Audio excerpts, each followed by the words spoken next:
de Gonzalo, que te quiero dar las gracias y la bienvenida por estar hoy aquí.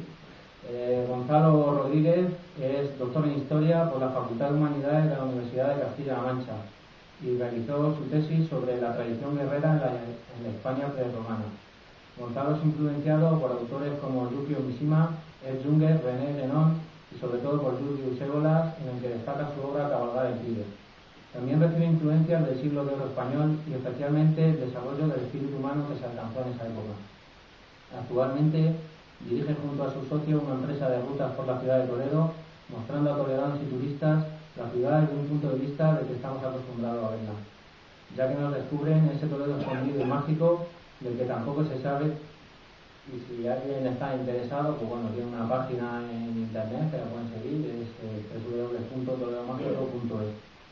Hoy nos va a presentar su conferencia El proceso histórico de España, fracaso o esperanza, donde hará una evaluación de los acontecimientos históricos que nos han conducido hasta la situación actual, en donde se hace una necesidad más que nunca aplicar la máxima booleana de mantenerse en pie sobre un mundo en ruinas. Así que ya te doy la palabra a Gonzalo. Muchas gracias y voy directo al grano, pero simplemente voy a decir que si me decido a colaborar con la Asociación Cultural Libertas es precisamente porque desde el primer momento la Asociación Cultural Libertas me dice que está aquí para plantearse todo tipo de alternativas, sin atenerse a ninguna ideología previa, sin deberle nada a nadie, buscando de verdad una respuesta a la crisis tremenda que tiene España. Y en este sentido, bueno, pues yo lo que voy a hacer es, en mi ponencia, voy a tratar de entender lo que ha sido el proyecto, el proceso, mejor dicho, el proceso histórico-político y étnico-cultural de España a lo largo de los siglos. Tratando de ver entonces cómo, llegado este siglo XXI, se nos acumulan una serie de fracasos, pero al mismo tiempo se nos invitan a una serie de esperanzas. En este sentido, la idea es que el poder saber de cuáles son nuestros fracasos y cuáles son las esperanzas que tenemos enfrente nuestro, nos debe ayudar a saber quiénes somos, en qué momento de nuestra historia nos encontramos, qué desafíos tenemos por delante y, por tanto, qué debemos de tratar de hacer con este malhadado siglo XXI en el que nos encontramos ahora. Por supuesto que gran parte de las ideas que voy a plantear, si bien es verdad que se circunscriben a España, son extrapolables a otros lugares de Europa y en realidad pueden servir de soporte para hacer una reflexión general de lo que ha sido el proceso histórico de Europa, también con sus luces y sus sombras, sus fracasos y sus aciertos. En cuanto a la estructura misma de la ponencia, plantearé en primer lugar un repaso a los momentos históricos y culturales más relevantes de la historia de España. Este repaso, por favor que quede claro, es sintético, no pretende ser exhaustivo ni definitivo, es simplemente orientativo, para tratar de entender lo que ha ido ocurriendo en el suroeste de Europa, en esta península del sur de Europa, durante siglos. De este repaso trataré de destilar los rasgos más representativos del proceso histórico de España y a partir de aquí entonces sí plantear cuál es nuestro lugar, cuáles son nuestros problemas, cuáles han sido nuestros fracasos y cuál es nuestra posible esperanza. El repaso va a hacer referencia como a 4 bloques de momentos históricos. Un primer bloque de momentos históricos muy extenso en el tiempo, que puede ir casi desde la prehistoria hasta la llegada de la invasión islámica. Un segundo momento histórico que sería todo el medievo español, desde la invasión islámica hasta los reyes católicos. Un tercer momento que se centra en el siglo de oro español, y con esto quiero decir siglo XVI y XVII. Y un tercer momento histórico que arranca con la llegada de los Borbones en 1700 y que se alarga hasta el día. Comienzo entonces directamente con mi repaso de este proceso histórico de España. El primer bloque es ese que hace referencia a la prehistoria y que se alarga hasta la invasión islámica. Al hablar de la prehistoria, simplemente, pues no es especialmente significativa para los temas que quiero tratar hoy, Simplemente hacer referencia no tanto al yacimiento de Atapuerca, claro que no, ahí tendríamos a los ancestros del hombre neandertal, como a la llegada en un pasado lejano, casi brumoso, de 40.000, 50.000 años, del Homo sapiens a Europa, del Cromañón a la península ibérica, y ahí ya un primer elemento cultural y artístico fascinante que nos conecta con nuestro pasado, las cuevas de Altamira. Ahí ya tenemos un primer elemento del cual arrancar el proceso histórico de nuestra tierra. Sin embargo, desde el punto de vista histórico-político y étnico-cultural será bastante más representativo, creo que es más el pistoletazo de salida de nuestra historia, lo que es la Hispania prerromana y la llegada de Roma.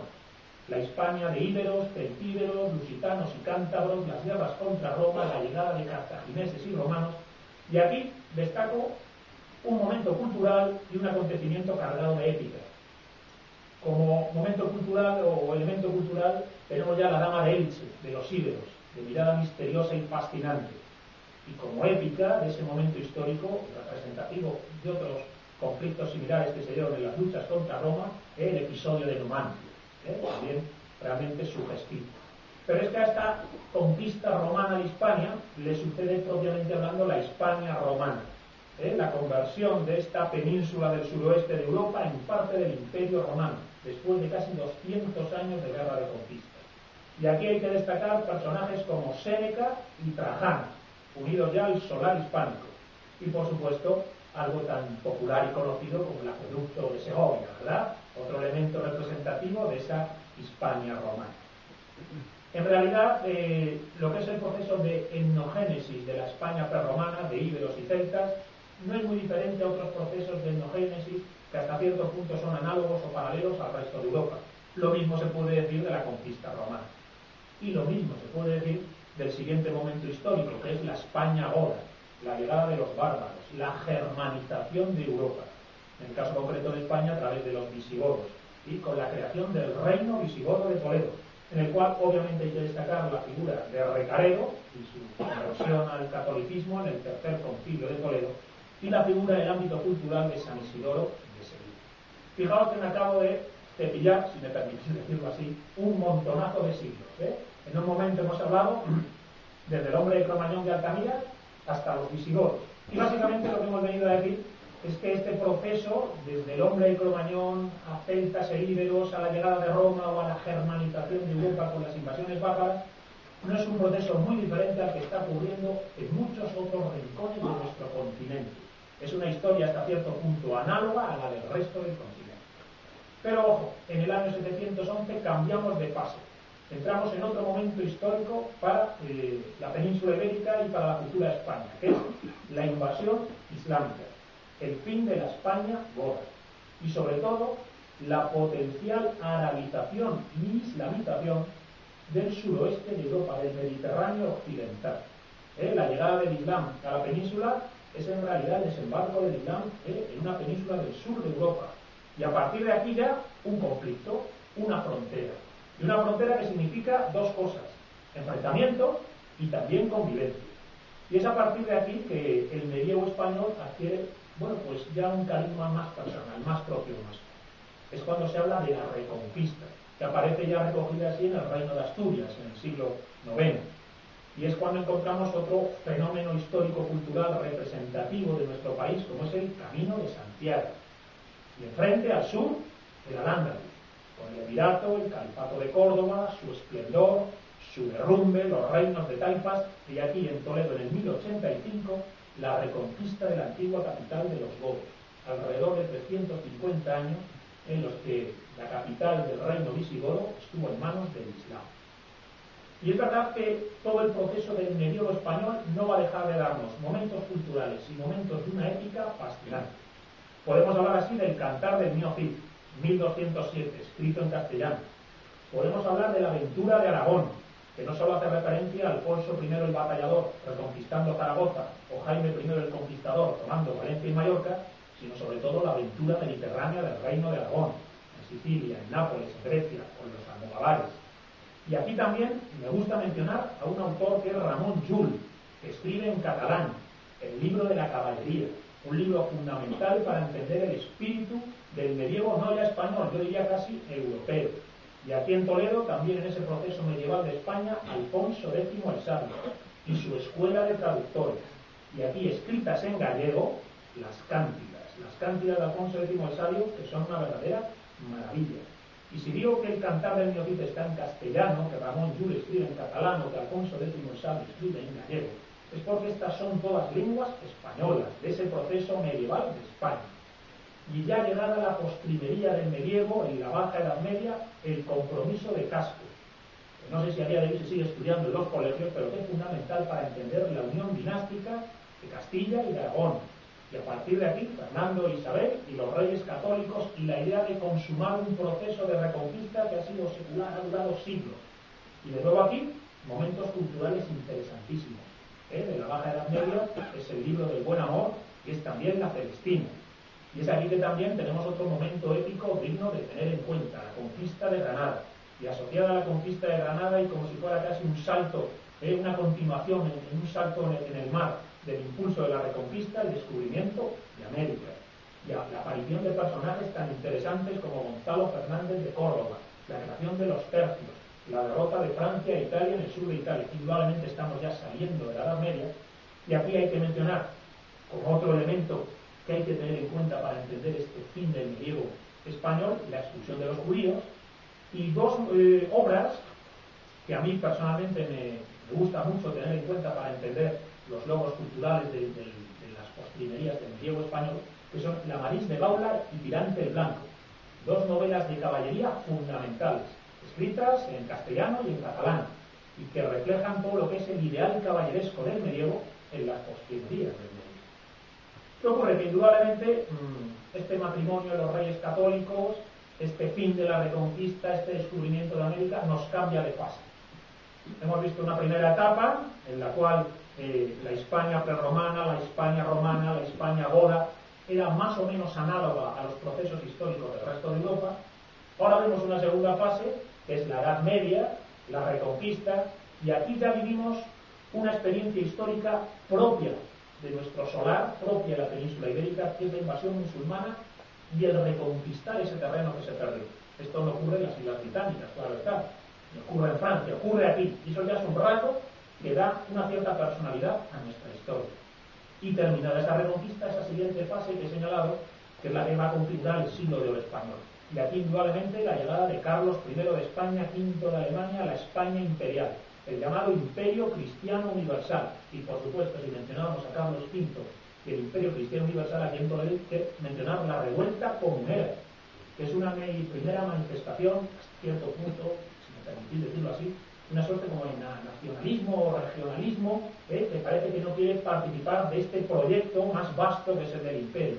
Y digo proyecto más vasto porque un rasgo fundamental que tenemos que entender de la España del siglo de oro es que esta España de Carlos V, de Felipe II, es una España que hasta cierto punto trata de mantener los paradigmas socioculturales, políticos y religiosos de la Edad Media.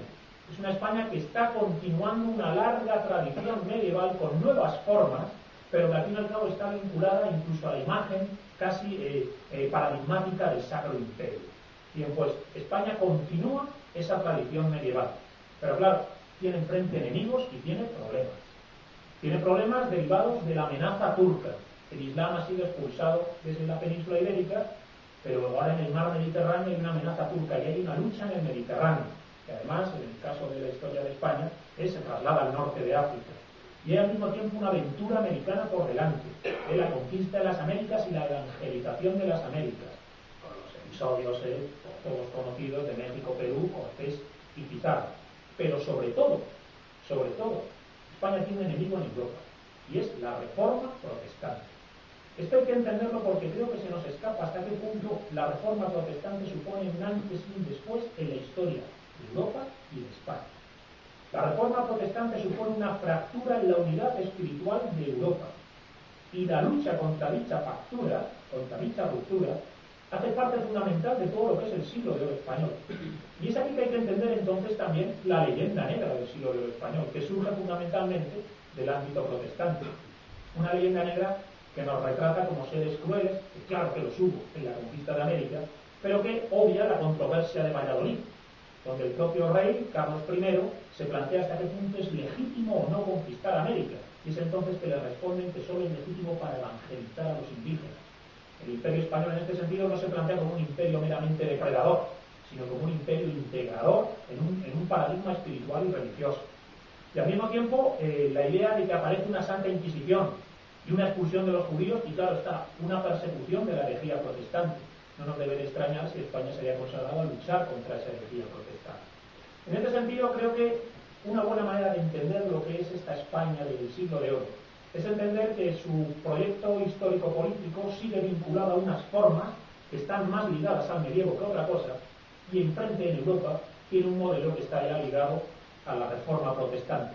La reforma protestante que va a ser la semilla de la modernidad, de la ilustración, de las revoluciones. Y cuando hablo de revoluciones hablo obviamente de la revolución por excelencia, de la revolución francesa. Pero antes de llegar ahí, España durante 2 siglos consigue unos logros culturales realmente fascinantes. Es el momento de la mística española, de Santa Teresa de Jesús, de San Juan de la Cruz, de Fray Luis de León, de San Ignacio de Loyola. Es al mismo tiempo cuando se produce el desarrollo máximo de un ideal en España, que es el ideal del caballero. Que aquí en Toledo tenemos a Garcilaso de la Vega, que responde a ese ideal, ¿no? El católico, poeta y soldado enamorado. Es al mismo tiempo también todo ese universo casi simbólico que se genera alrededor de Felipe II, el Escorial, y la lucha contra el hereje. Y a partir de aquí, 2 momentos de una épica realmente sugestiva, ¿no? La victoria de Lepanto y la derrota de la Armada. Y en medio de todo este proceso histórico-político y conflictivo de la España del siglo de oro, lo que serían los arquetipos o los mitos fundamentales que aporta España al acervo cultural del orbe, que es la figura del Quijote, la figura del Don Juan y la figura del Lazarillo, del pícaro. La verdad es que el Quijote, el Don Juan y el Lazarillo, el pícaro, son elementos fundamentales que se crean desde el solar del proceso histórico de España y que, bueno, pues en cierta medida son casi la sombra de ese ideal del caballero que el Greco está retratando cuando pinta al caballero de la mano en el pecho o cuando pinta el famoso entierro del conde Urraca. Indudablemente también aquí hay un momento épico que rescatar de esta España del siglo de oro, que es toda la aventura de los tercios en Europa, la famosa pica en Flandes, y las luchas de los tercios en Holanda, en los Países Bajos, en Amberes, en la guerra de los 30 años, y por supuesto una España que habiéndose desbordado de sí misma en las Américas, en el Mediterráneo y en la lucha contra el protestante, entra en decadencia y nos encontramos con los austrias menores, con la figura de los validos, con las bancarrotas del Imperio Español y la llegada del llamado annus horribilis, que en realidad no es un annus horribilis, es una década horribilis, de los años 40 del siglo XVII. Entonces lo que tenemos es la derrota en Rocroi, la revuelta de Cataluña, la salida de Portugal, la paz de Westfalia. Y digo la salida de Portugal porque ya en la Baja Edad Media tenemos la batalla de Aljubarrota, en la cual Portugal, que ha formado parte del proceso histórico-político del medievo español, se separa del resto, pretende hacer su propio camino. Posteriormente Portugal se vuelve a reintegrar en el proceso histórico-político de España y, ojo, de nuevo aquí, en este siglo XVII, en esta época tremenda que es la década de los 40 del siglo XVII, Portugal se vuelve ahí. Y resulta interesante comprobar cómo en instancias internacionales, que habían entrado el siglo XIX, el reino de Portugal se queja de que el rey de España se llame a sí mismo rey de España, porque Portugal también es España, así que no puede llamarse a sí mismo rey de España. Indudablemente, a partir ya del siglo XIX con los nacionalismos esto se fue perdiendo en la nación hermana que es Portugal. Y aquí lo que hay que destacar de estos 2 siglos del Imperio Español es la derrota del proyecto español. De hecho, ya hay toda una línea de investigación histórica que lo llama la derrota de la alternativa española. Una alternativa española que se pretende ubicar entre el integrismo del Islam, que está personificado por el Imperio Otomano, por los turcos, y al mismo tiempo la reforma protestante. Como si España hubiera sido capaz de generar una suerte de vía alternativa a estos 2 polos que están al norte y al sur de Europa, y que en esa vía alternativa es derrotada por sus enemigos. Y en la paz de Westfalia queda claro quién nos derrota. Nos derrota las naciones protestantes. Y esto hay que tenerlo en cuenta porque creo que no se termina de entender muchas veces que el Imperio Español es un proyecto y que el Imperio Español es derrotado. Nos ganan nuestros enemigos. Y a partir de ahí ya sí se entra en la siguiente fase histórica, que nos trae hasta el día de hoy. Es una fase que arrancaría en 1700, que llega hasta el 2013, yo lo pienso así, y que arranca con la Guerra de Sucesión, la llegada de los Borbones a la corona. Y claro, la llegada de los Borbones provoca, si me permitís decirlo de este modo, la primera guerra civil española. Antes ha habido conflictos, sí, antes ha habido rivalidades, pero una lucha realmente declarada entre dos facciones de españoles que apuestan por dos modelos distintos de Estado, el modelo austracista y el modelo borbónico. Estamos hablando de que los Borbones están los decretos de nueva planta, que van a generar la llegada de la Ilustración a España, que estamos hablando del motín de Esquilache. Y en realidad es que ya tenemos la España de dos mentalidades, de dos horizontes. Aquella España que está vinculada al modelo austracista y, ya digo, la España que está vinculada al modelo borbónico. Y el modelo borbónico es el modelo ilustrado, es el modelo europeo, es el modelo que tiene sus raíces más hondas en la Reforma protestante. Y es interesante ver cómo esta primera guerra civil, la guerra de la sucesión, nos lleva después, entrado el siglo XIX y cuando ya ha estallado la Revolución Francesa, cuando la Ilustración realmente ha estallado como proyecto ya para toda Europa, con una verdadera beligerancia, cuando tenemos la invasión napoleónica. Y es entonces que es interesante que la invasión napoleónica provoca dos cosas.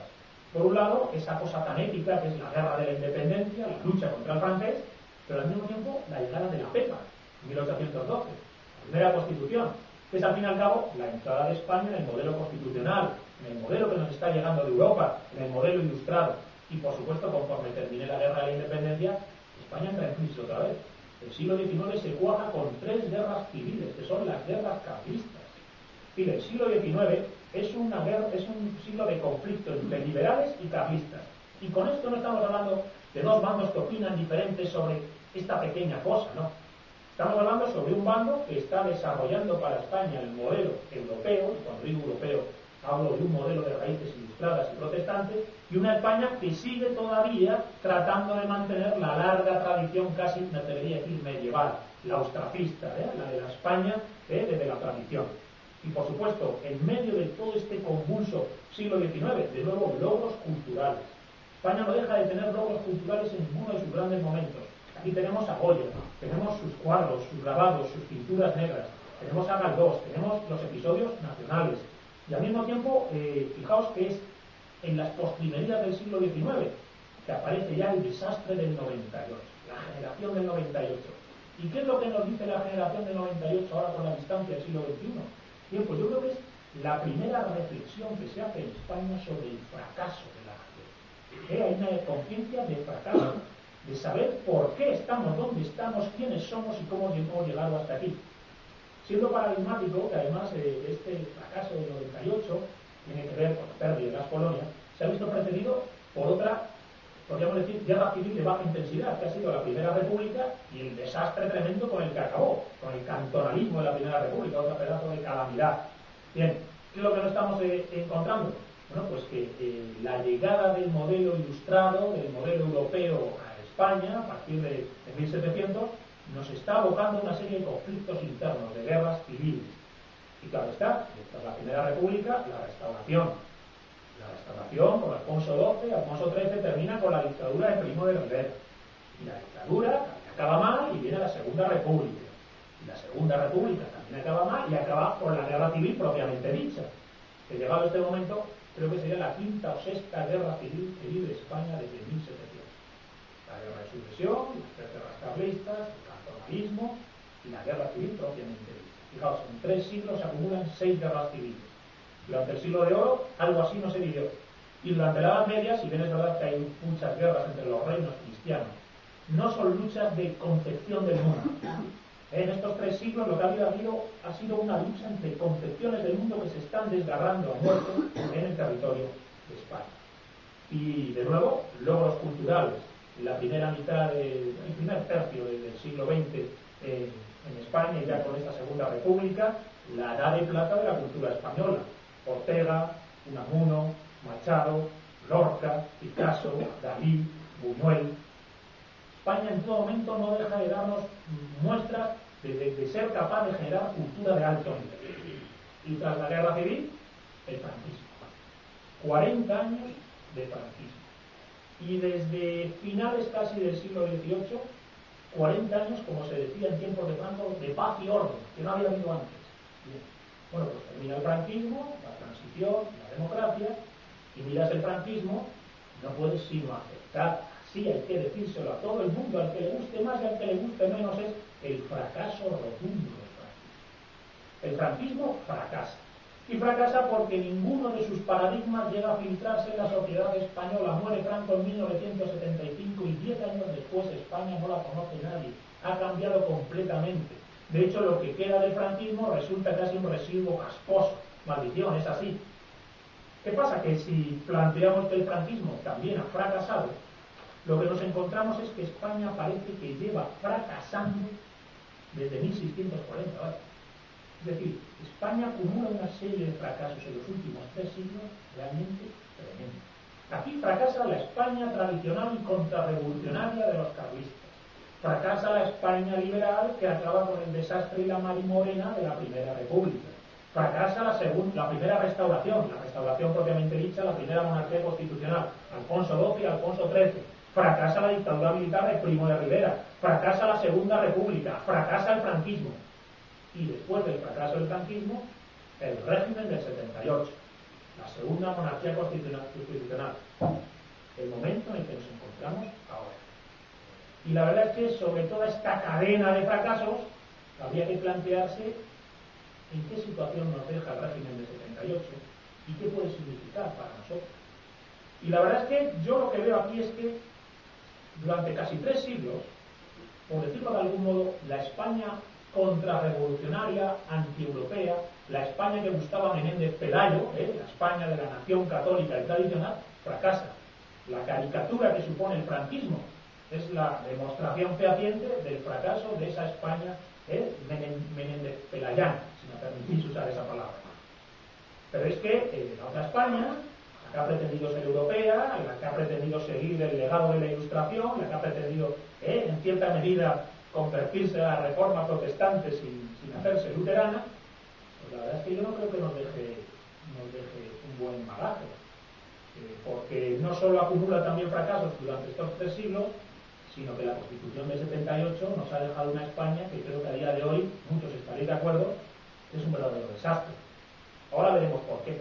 Pero antes de entrar en la crítica al régimen del 78, sí que después de este viaje que he hecho rápidamente por la historia de España, fijaos, desde los Cromañón hasta el régimen del 78, sí que creo que puedo destacar 3 rasgos distintivos del proceso histórico-político y étnico-cultural de España. En primer lugar, que el medievo español, que la Reconquista, nos está hablando ya de una España que se hace a sí misma siendo frontera, con todo lo que implica ser frontera, y que tiene en su unidad su origen.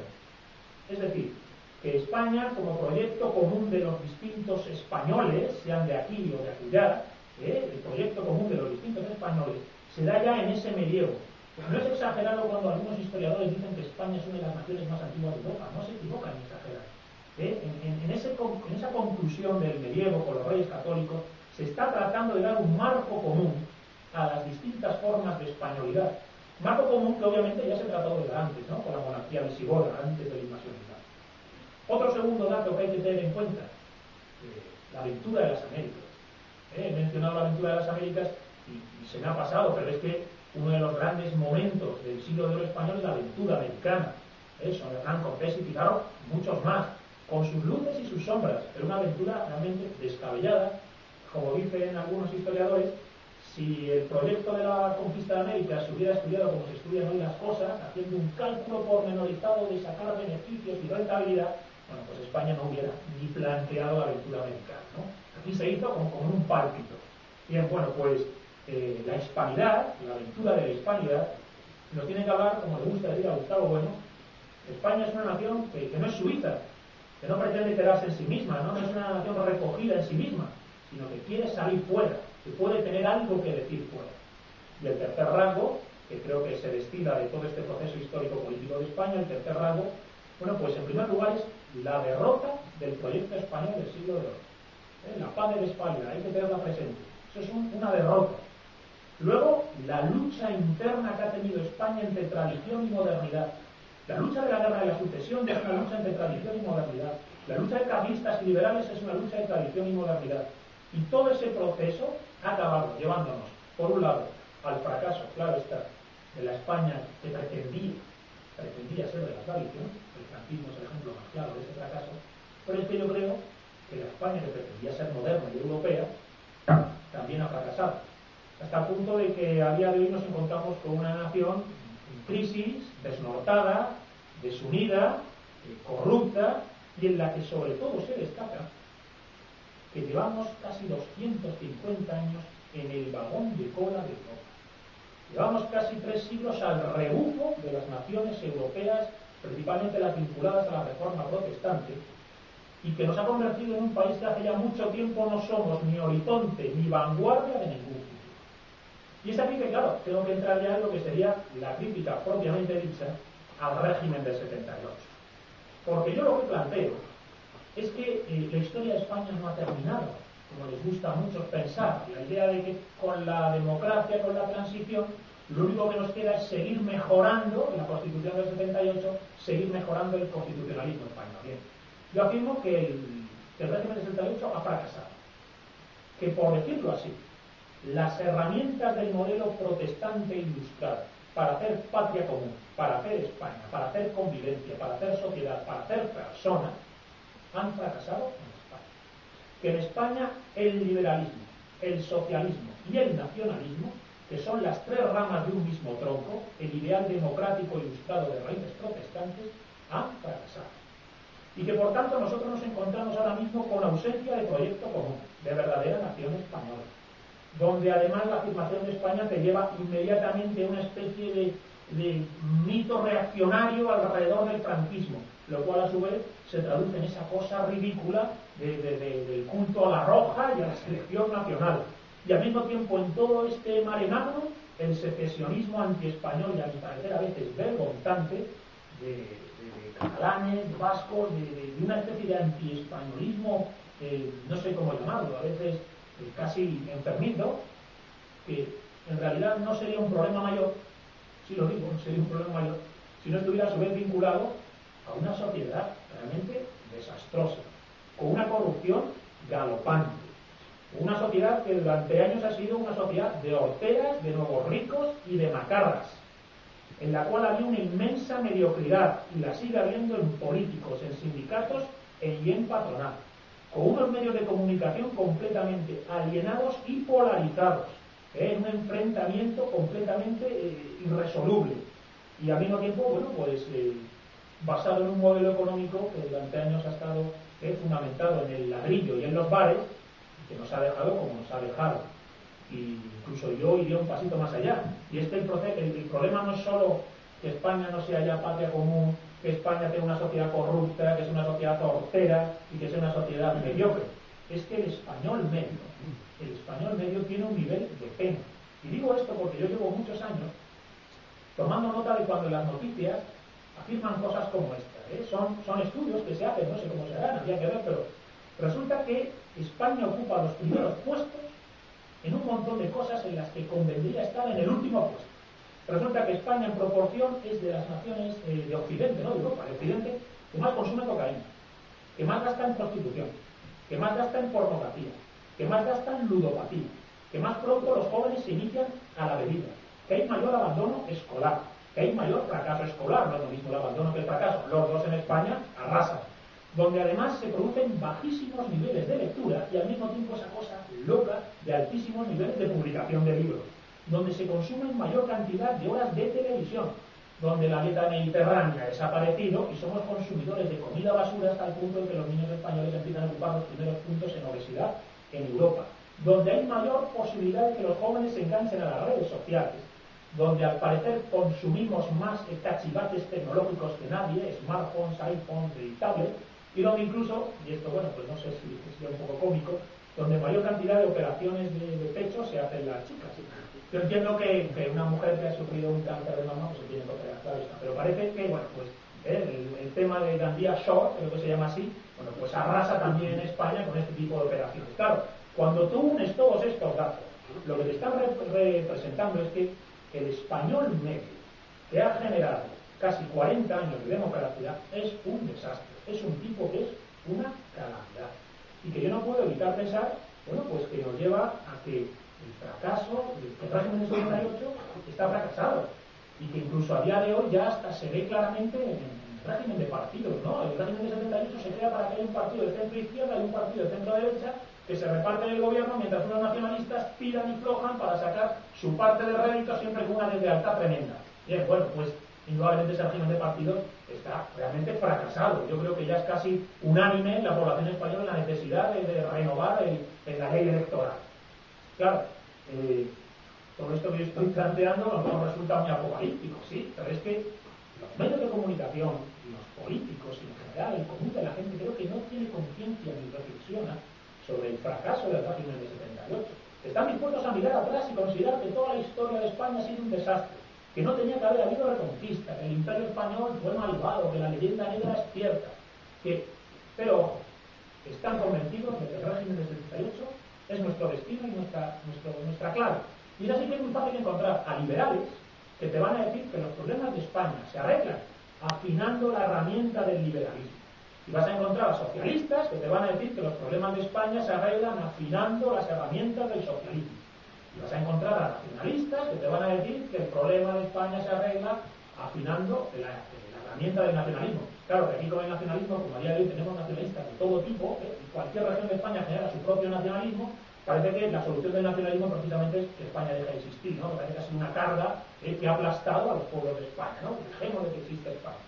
Claro, cualquiera que siga apostando por cualquiera de estas tres herramientas, siga apostando por un modelo, por unos paradigmas filosóficos, socioculturales y sociopolíticos que creo que han fracasado y que me atrevería a decir que no solo han fracasado en España, sino que si los estudiamos en profundidad, creo que han fracasado incluso en los países que aparentemente han triunfado.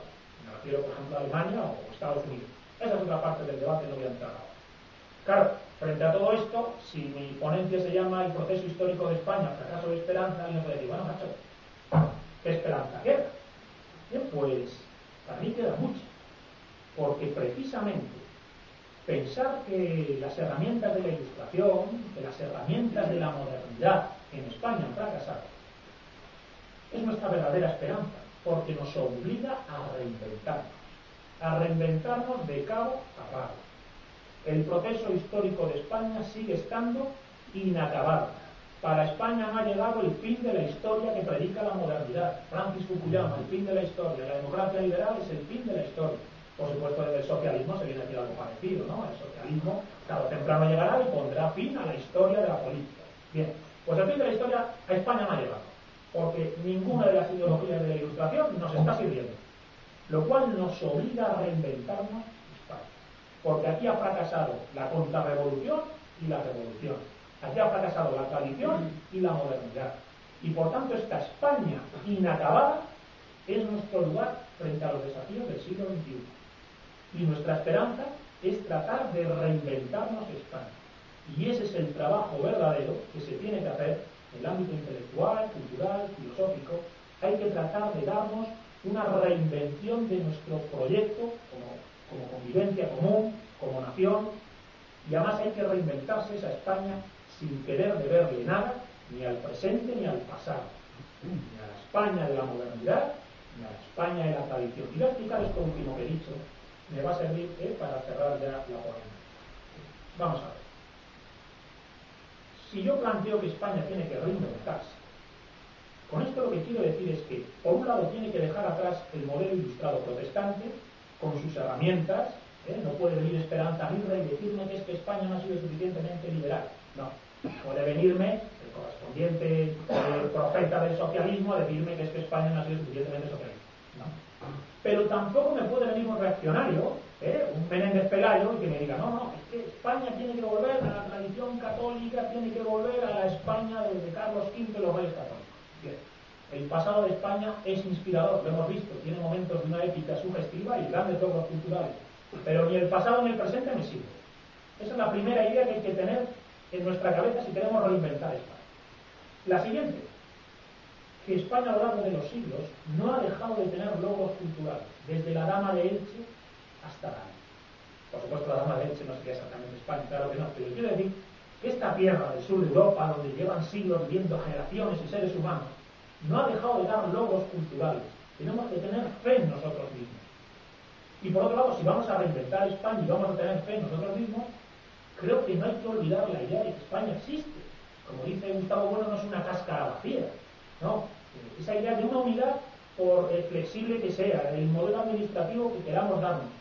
Pero lo que estamos reinventando es el proyecto común de las tierras de España. Estamos reinventando España, no para destruirla, sino para reinventarla.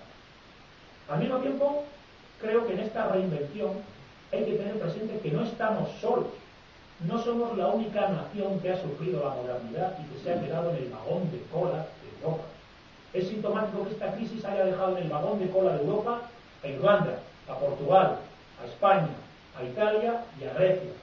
Todas naciones alrededor de ese centro europeo desde la Ilustración y la Reforma Protestante que han sido Francia y Alemania. Todas esas naciones en el vagón de cola. Todas, por decirlo así, al rebufo de lo que ha sido el proyecto de la modernidad. No estamos solos. Tenemos que ser capaces de encontrar frentes comunes con otros pueblos, con otras naciones, incluso dentro del propio ámbito de Francia y de Alemania, claro que sí, para reinventarnos Europa, reinventándonos España. E indudablemente en este proceso de querer hacer frente a esta situación, tenemos que contar con Portugal. No puede ser que España y Portugal sigan viviendo de espaldas uno a otro. Es sintomático que dos naciones que se parezcan tanto parece que no se conocen, ¿no? Y que se ignoran la una a la otra. Bien, pues yo creo que esto es un error. Hay que tratar de incorporar a Portugal en esta reinvención de España, quizás para hacer las Españas en plural, no para que sean como nosotros, pero para que vengan con nosotros. Sin embargo, todo esto, todo este reinventarse España, todo este confiar en nuestros logros culturales, todo este buscar aliados y pensar que no estamos solos, no sirve de nada. Si no vamos al quid de la cuestión, y es si te vas a reinventar España, a partir de qué. Bien, pues hay que reinventarla a partir de aquello que ha quedado destruido, y es la idea de comunidad, la idea de sociedad, la idea de convivencia, la idea de ética. La política no puede estar emancipada de la ética. La economía no puede estar emancipada de la ética. Cualquiera que sepa un poco de lo que ha pasado con esta crisis que tenemos, sabe que la economía ha funcionado con criterios en los cuales la ética era una cortapisa. Era algo que molestaba a la ética de los negocios. Si los negocios son los negocios, es que la ética no pinta nada, me está interrumpiendo el beneficio. No. Si vamos a repensar las cosas, tendremos que repensar no solo la comunidad y la sociedad, sino la ética. Sin ética no tiene ningún sentido plantearse nada. Pero es que para plantearse una ética hay que ir al verdadero meollo de la cuestión, y hay que replantearse la persona. Lo importante son las personas, y con esto quiero decir que lo importante es saber qué es una persona, qué es el ser humano. La biología, la filosofía, la ciencia no termina de responder a esta pregunta. Las respuestas que nos hablan de que es un animal racional, de que es un ser biológico con dos patas, bien, vamos a ver. Nada de eso responde al hecho fundamental, de que ser persona, de que el ser humano es un misterio. Y esa es la base clave de la cual tenemos que partir. Y cuando digo que el ser humano es un misterio, indudablemente estoy haciendo referencia a la dimensión espiritual casi mágica de estar aquí, en este mundo, incluso estar aquí, ahora, en esta conferencia. Por tanto, si vamos realmente a reinventarnos España, si vamos a reinventarnos en realidad Europa y nuestra civilización, pues como veis lo que estamos proponiendo es casi replantearnos una cosa que trasciende los márgenes de España. Creo que estos tres elementos no podemos obviar: la idea de comunidad, la idea de ética y la idea de persona. Si alguien me pregunta, ¿pero cuál es tu idea de comunidad y qué queremos decir cuando decimos ética? Oye, esto es muy abstracto, el ser humano es misterioso. Vamos a ver, claro que es abstracto. Es que no tenemos todavía la respuesta. Es que estamos en un momento histórico abierto, donde solo hay preguntas y todavía no tenemos la doctrina que resuelva nuestra crisis. En este sentido, no es momento de dar respuesta, no es momento de levantar la mano y decir, mira, estoy de acuerdo contigo, pero para reinventar España tenemos estos 15 puntos de esta doctrina. Eso no ha llegado. No sé si llegará a corto o medio plazo. Ahora es el momento de pensar y de repensar en serio en qué es una comunidad y cómo se construye una comunidad. ¿Qué es una ética verdadera y cómo una persona es capaz de tener la ética como horizonte, más allá de cualquier otra cosa? ¿Y qué es eso de ser persona? Es ser persona, encontrarnos con esta banda de políticos y de empresarios y de sindicatos y de consumidores de cocaína que hay en España, vaya, no. Hay que pensar en serio qué es eso de ser persona, porque solo si sabes un poco qué significa ser persona te vas a atrever a tener una ética de verdad, íntegra, que jamás se venda al diablo. Y eso indudablemente a día de hoy no existe. Y realmente que pienso que repensar la ética, repensar la comunidad, repensar la persona y a partir de aquí reinventarnos España, fijaos lo que voy a decir, creo que es nuestro trabajo verdadero. Lo demás es una existencia inerte, y se me permite decirlo así, aunque ya está muy manido el término, es una existencia pequeño burguesa. Es decir, no podemos seguir pendientes de, bueno, yo tengo un trabajo que me gusta, mi mujer me quiere mucho y tengo unos hijos maravillosos. Mira, no son tiempos felices, no son tiempos de ser feliz. Es un momento de trabajar, y el trabajo verdadero del hombre consciente en este siglo XXI y en esta España de nuestros pecados es esta idea de repensarnos y reinventarnos con un horizonte en el cual volvamos a ser comunidad, volvamos a tener ética, volvamos a ser personas y volvamos a tener patria, volvamos a tener proyecto común, sin hacer nacionalismo, ojo, sin hacer nacionalismo. He señalado el nacionalismo como una de las enfermedades de la Ilustración. Bien, pues no es lo mismo hacer patria común que hacer nacionalismo. Y bueno, si alguien me pregunta, bueno, por muy abstracto que sea esto, ¿no? Has dejado las puertas muy abiertas, ¿cómo se empieza? Yo personalmente, el primer paso que se me ocurre es, independientemente de tu interés personal, económico, familiar o político, independientemente del beneficio que saques o de la falta o del problema que cargues, ¿no? Más allá del beneficio o más allá de la pérdida, hay que atenerse con integridad al significado espiritual, sociocultural, ético, estético y casi metapolítico de todo lo que hagas. Todo tiene un significado espiritual y todo está sometido a un norte, hasta la más pequeña cosa. Saber darte a ti mismo esa ley y someterte a ella independientemente de si te conviene económicamente o no, ya es algo frente a un mundo que indudablemente se ha entregado sin remisión a la economía. Y hasta aquí mi ponencia. Se cumplen exactamente los 45 minutos. Espero no haberos aburrido, espero haberos trasladado puntos de reflexión y espero que ahora, bueno, en los próximos 10-15 minutos, en vista de que la Asociación Cultural Libertas pretende precisamente esto, buscar ideas que nos reinventen a nosotros y que reinventen España, pues ya os paso la palabra a vosotros y si queréis discutimos, hablamos o lo que queráis. Muchas gracias.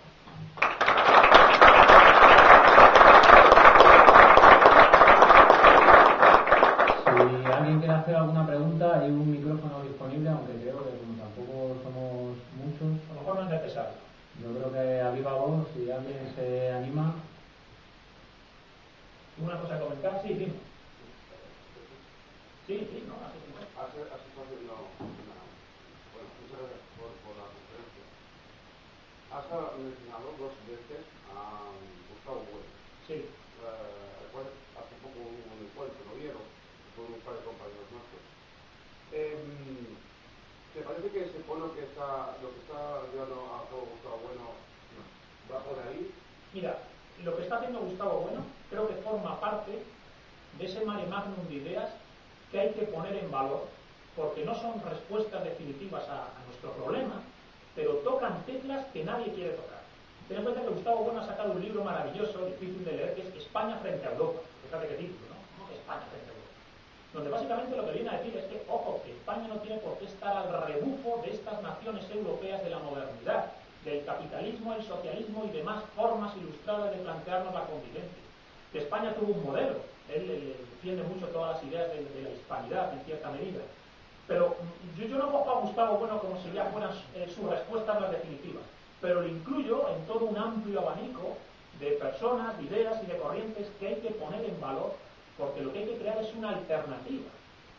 Y una de las cosas que hay que decir es que la alternativa no está creada todavía, que hacer una